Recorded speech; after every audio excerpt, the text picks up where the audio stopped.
Wow, that was like by the hair of my chinny chin chin. I tell you, I just hit the back button like when there was 8 seconds left before I went live, and then all of a sudden panicking. I'm like, what do I have to do? I have to click, click, click, click, click, and luckily it kind of all worked out.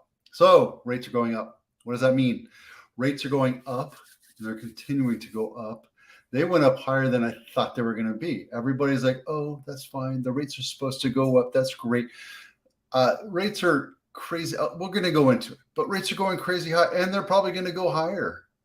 And that's the talk in the street. We're expecting rates to go higher. The feds are supposed to testify again. And I don't know. This is crazy. And then here's the other thing, guys. Inventory is holding still or going up a little bit, but not like up in droves like we were seeing the last couple of months. But it's holding still. It's like kind of leveling off right now, and we're seeing sales happen. I don't know I don't know how to explain it. So, all I can do is report and tell you what I'm seeing, right? I'm telling you, give you a quote, give you a story, try to let you figure it out on your own, because Lord knows I'm not an expert. But remember when I told you that as the market flattens out, then there's less competition. And then as the market goes back up or down, then more competition enters the market again. It's kind of like one of those things where people sit on the fence for a little bit, and all of a sudden it's like, oh, it's safe to come out. The hailstorm stopped, or the thunder and lightning has stopped. That's happened. I've written 3 offers. My agents wrote a couple offers, and they've all been rejected because of multiple offers. One of my agents wrote an offer. Of course, it was lowball because, new client, new first-time buyer.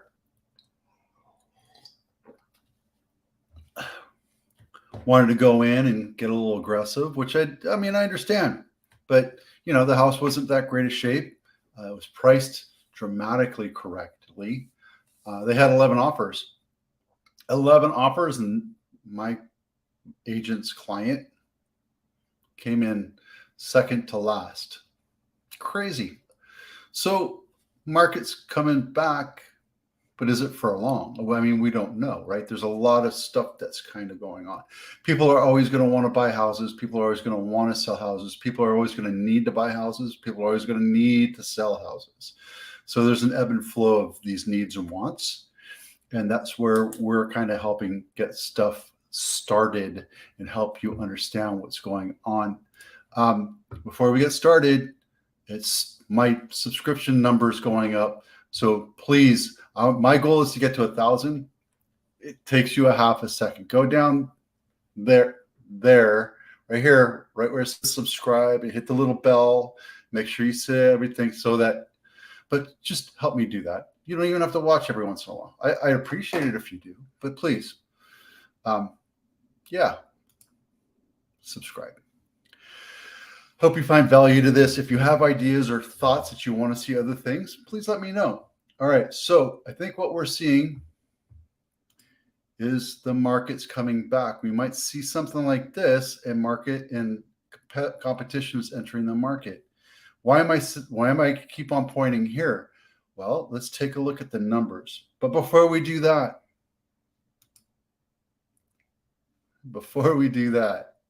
sorry, last time I did this, I didn't play with the little buttons. So just be patient with me. I'm still learning. New homes are selling, but not at the same speed that they were. Just like resale markets, they actually stopped building right now for the most part. But there's a new report out, and it shows, I didn't save it because I just caught this, and I want you to know what's going on. More and more people are moving out of California, and not to the north, not to the east, but they're moving south. Why the south? It's hotter there. Hot like Chico hot. I just was there yesterday, and I was there the week before. And the week before was like 106, crazy hot, melt my face off hot. That's what it's like in the south, like New Mexico, Arizona, Texas, Alabama, Tennessee, Florida, and Might be political. I don't really care if it's political or not, but it's because they're not paying high taxes. It's because the cost of living there is much less. But the trade-off is the weather. I mean, right now it's 89 degrees here. It's a little warm. Up in the north part of the bay, it's a little windy. I was supposed to go fishing with my buddy tomorrow, but it's just not going to work out. So I'm actually working tomorrow. Yeah, so new home sales here. If you're interested in buying, I can walk you through the entire process of how to buy a new home and get a fantastic deal.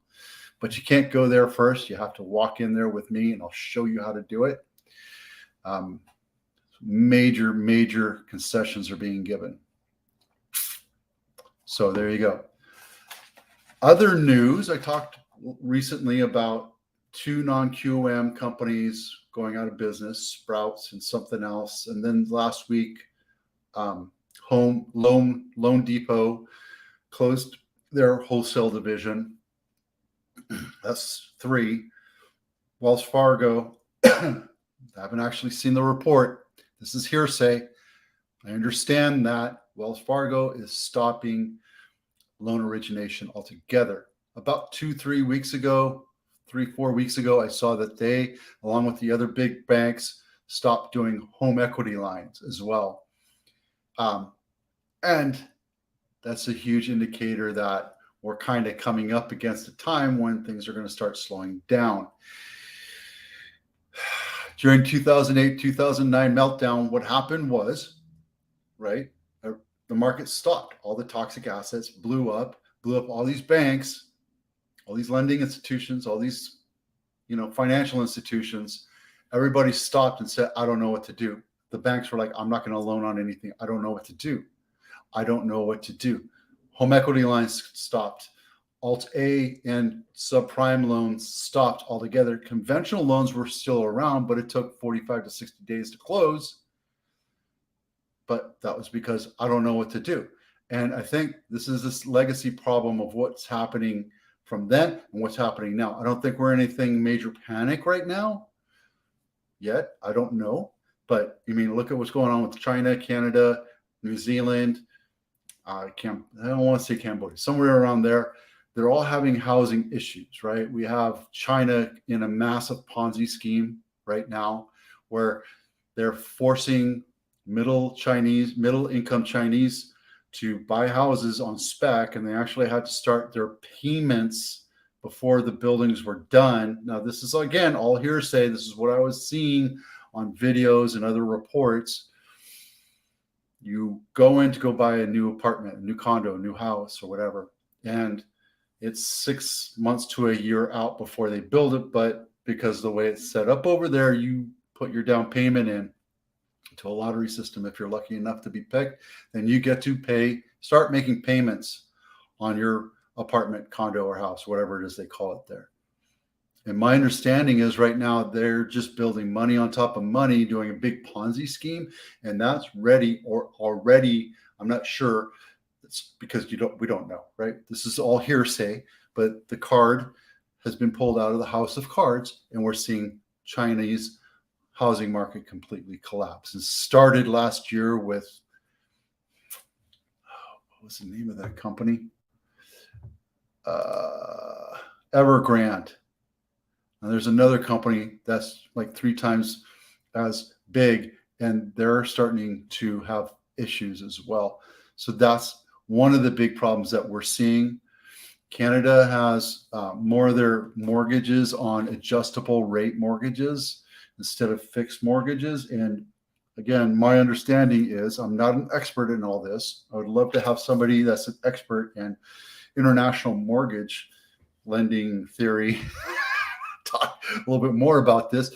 But my understanding is those rates are going to continue to go up because they're adjustable rate mortgages. And as they go up, it becomes less and less affordable for Canadian homeowners to own those homes. So they're just going to walk away from it. They become forced sellers. And when there's forced selling going on,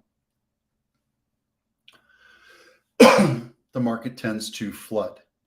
Speaking of flood, we see Open Door flooding our markets all over the place, flooding the markets all over the place.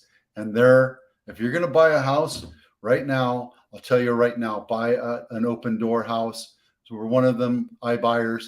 They're panic selling. They're panic selling. I've seen some numbers. I'll go into it next week, and we're going to go do another deep dive. But yeah. So speaking of need to sell, I have a house coming in Morgan Hill. It's a beautiful house, 31 and change square feet. It's an executive home, 5-bedroom, 3-bath, downstairs bathroom or bedroom and bath. It's 3.5, I think, bathrooms. Beautiful home, corner lot, upstairs, downstairs, 3-car garage. It's a gorgeous house. I love this house. We're moving them out of the area. So I have open house this weekend. If you want to know more, DM me, text me, and we'll figure this out. I'll show you how to get to it. Saturday and Sunday, 1 to 4. Foreclosures. We're going to go into the numbers right now. The numbers I'm showing you are only for the Bay Area. They're minor, really, really minor, but I see foreclosures getting bigger and bigger everywhere. All the other places that I'm checking out, that I'm tracking, I see I'm not reporting on that, but I'm seeing those numbers get bigger and bigger. And every day that list is getting longer and longer.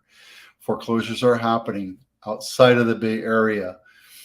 The number of foreclosures here are actually smaller. I'm working on a video right now about capital gains. When you sell your house, what tax implications do you have to be aware of? I can't give you tax advice, but I can tell you what questions to go ask a tax professional so you're prepared.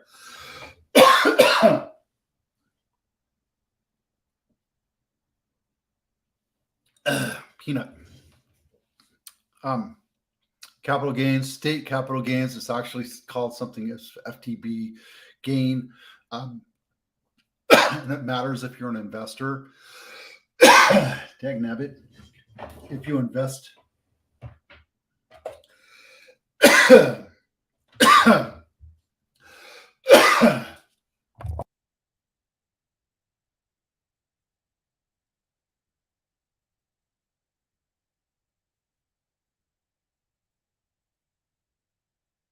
Sorry about that. And it matters if you're an investor, if you inherit, or if you're an owner. And it also matters what age you are. There's a lot to go into. I'm talking about that. If you have questions about it, shoot me comments, shoot me a text, shoot me a DM so I can help get those answered. I'm not going to answer them as advice. I'm going to answer as where to get that information answered for you, where to get those questions answered for you. All right, let's get into the fun stuff, the really, really, really fun stuff. Mortgage rates. Mortgage rates are going up. 5.7%. That hasn't been that high in a long time. I don't even think a couple of weeks ago it went that high. As a matter of fact, well, actually, no, look, it is right here. What's this? 6.107. That was June 14th. And 2 months later, 5.699. We're expecting it to go up a little bit more. And that's going to affect how many transactions are happening every day. Let's see what else. Yeah, that's the yield. We already reported on this last week. 403 is the new median sales price across the United States. Last month, it was 416. That's the highest. It was 413. I think it was adjusted then. And then, like iBuyers, like Open Door, and other companies like that, Starwood Capital. It's another holding company like BlackRock or Blackwood or Blackstone or BlackRock. They're holding and buying massive amounts of single-family homes, holding them, and now it looks like Starwood Capital is offloading 500 million baskets of single-family homes, which again is going to flood the market and hurt our home values. So thank you, Starwood.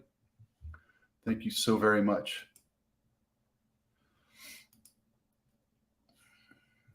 Yes, Hector, notice of defaults or foreclosures. I'm not reporting on notice of defaults. I don't have information on that.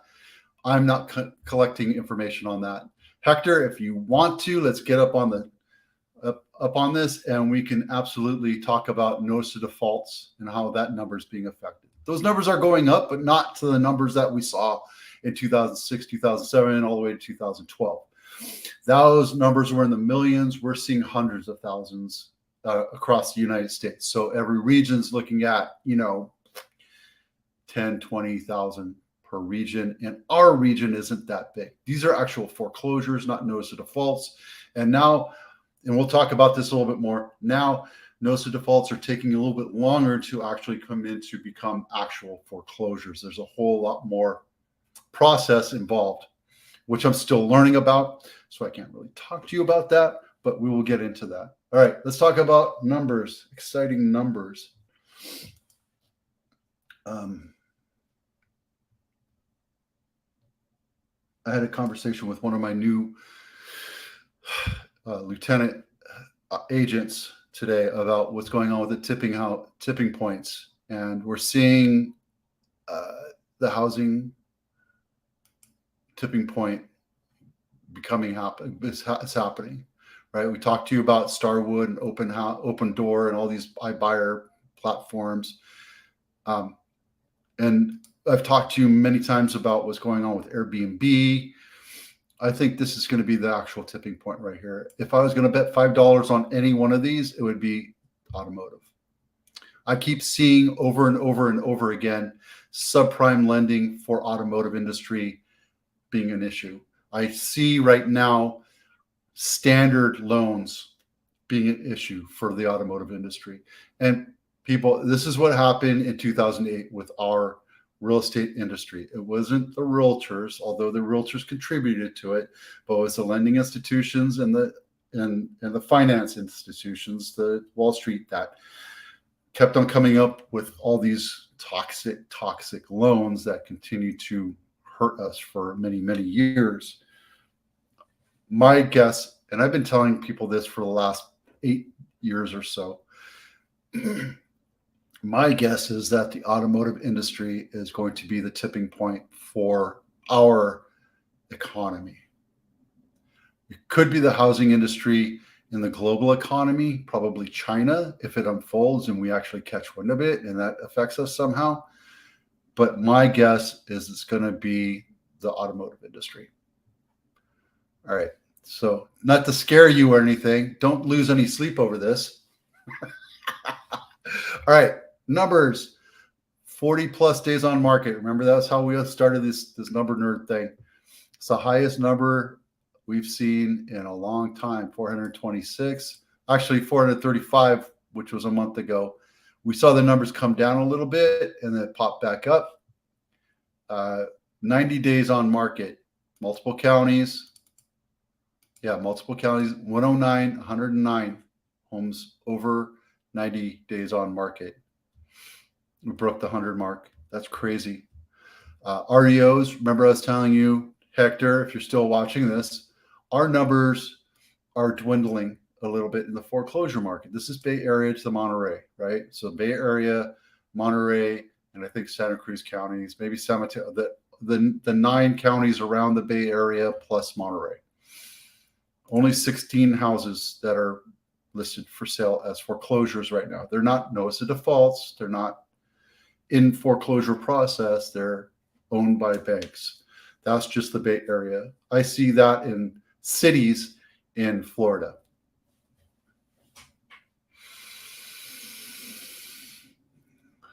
Number of listed sales, homes for sale. These are single family homes under $2 million, 3+ bedrooms. Remember that. It's my baseline that I'm looking for here. We're consistently going down over the last 3 weeks. That's good. That's awesome. Except for the fact that I think this is just false hope. I see a lot of competition coming in before the storm happens. I don't want it to happen. I've been waiting for it to happen. I'm prepared for it to happen, but I don't want it to happen because it's going to be a long drawn out. It's going to be like 4 or 5 years for us to get out of this one. And if you want to debate me or comment on this, please, I would love to talk to you about your points of view on this. Come on the show and we can talk about it and hash it out. Love to do that. I'd love to be proven wrong. List sales price this last week is 101%. Last year is 109%. Again, this is just week by week. I'm not showing averages. I do show an average here, and I'll show you that in a minute. High was 121%, and that's nowhere near the highs that we saw just a few weeks ago. I'm not tracking highs from last year. Average sales price, 1.454. Last year's average sales price was 1.6. So prices are contracting. Week by week, yeah. But on the average, we'll see in the next couple of weeks how we're doing. Median price is coming down just a tad bit.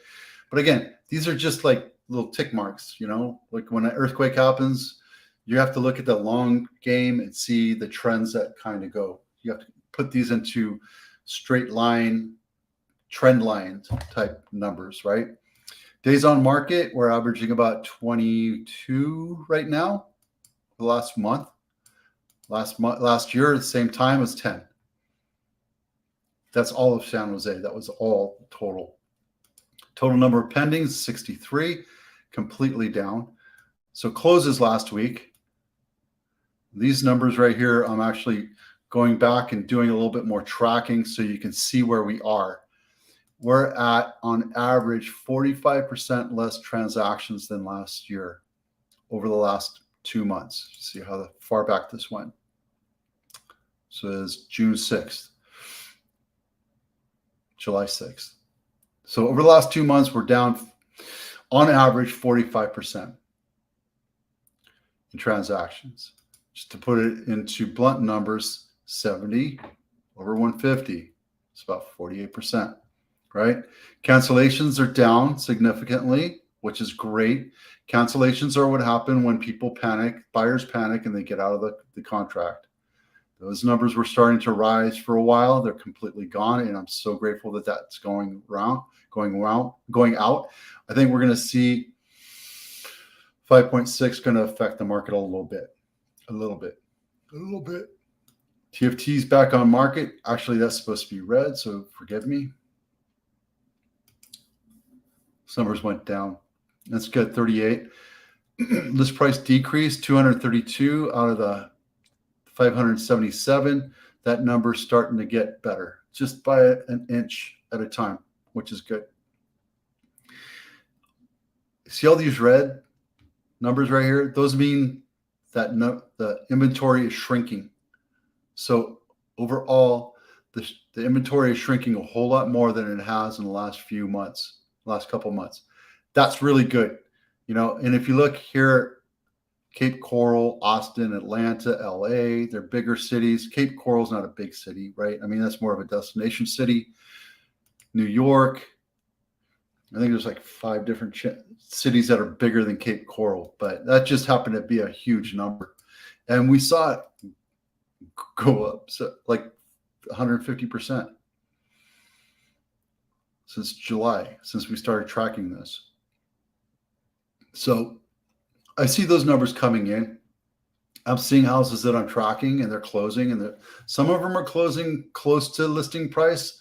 I saw one close, I want to say like 22% off of list price, which, you know, that's kind of stuff is happening up here too, right? We're seeing things come in at 25% under list price, 40%, you know. So, I mean, all in all, I think this market's kind of rebounding a little bit.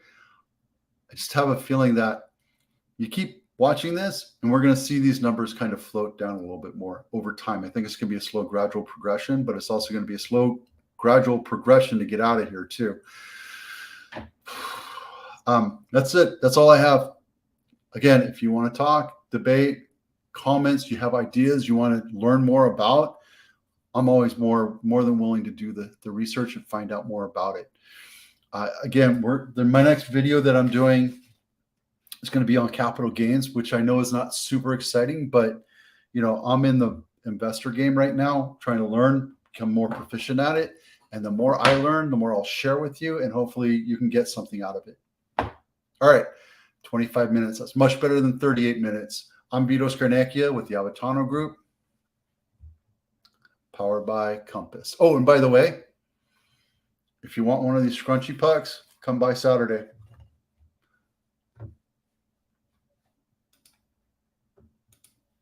Have a good day. I'll see you next week. Maybe Friday. We'll see. Bye.